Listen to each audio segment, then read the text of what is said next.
I mean, I'm truly at a loss. Truly at a loss. When we did the plea, not 6, 7 days ago, I told you probably 25 times, don't go back. And now here, you've picked up a violation of unconditional protective order. Officers were dispatched to a violation of a protective order call. The officer met with the complainant, who stated that she found the defendant in her mother's house while there was an active protective order, including a residency restriction. The officer arrived and found the defendant at the location to confirm there was a protective order prohibiting the defendant from being at the location. So it goes back to mom's house. Yes, sir. Not the, Yes, sir. She went back to the residence. I don't know what we're gonna, I don't know. I just want to make sure that he knows or that I wasn't there on the plea before. I just seen like the two different filings. He's saying that he didn't know the address. Problem is that we have the wrong address. Right. So we amended. So but he was admonished about the new address. And so far as the lawyer even went to the jail to go talk to him, Okay. to tell him.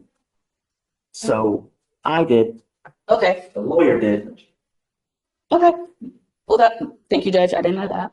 I don't know if you're gonna get out, but let me tell you something, and I want to make this really clear to you, Mr. Lopez, is that now with what you were charged with, the Texas Constitution does not allow me, but in extremely limited circumstances, this being one of those, to have a hearing to hold you at no bond, zero bond.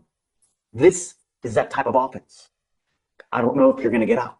I don't know if anyone is gonna pony up the $5,000 to get you out. If someone does, I'm going to put an ankle monitor on you. If I find that you violate any of the conditions that I'm going to put on you now, I will have a hearing to hold you at no bond. Do you understand?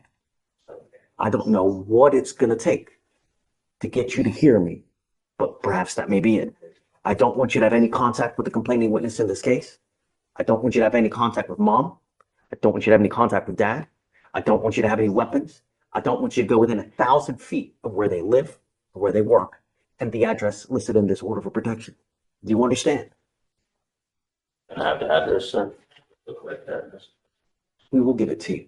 Prior to me, I'm going to tell you this now, Ms. Strong, that prior to me accepting anything, any kind of plea bargain in this case, I would like to have a TRAS done to see how we go forward. Because I'm going to tell you now that every time that something, it's, and I understand, Judge. okay,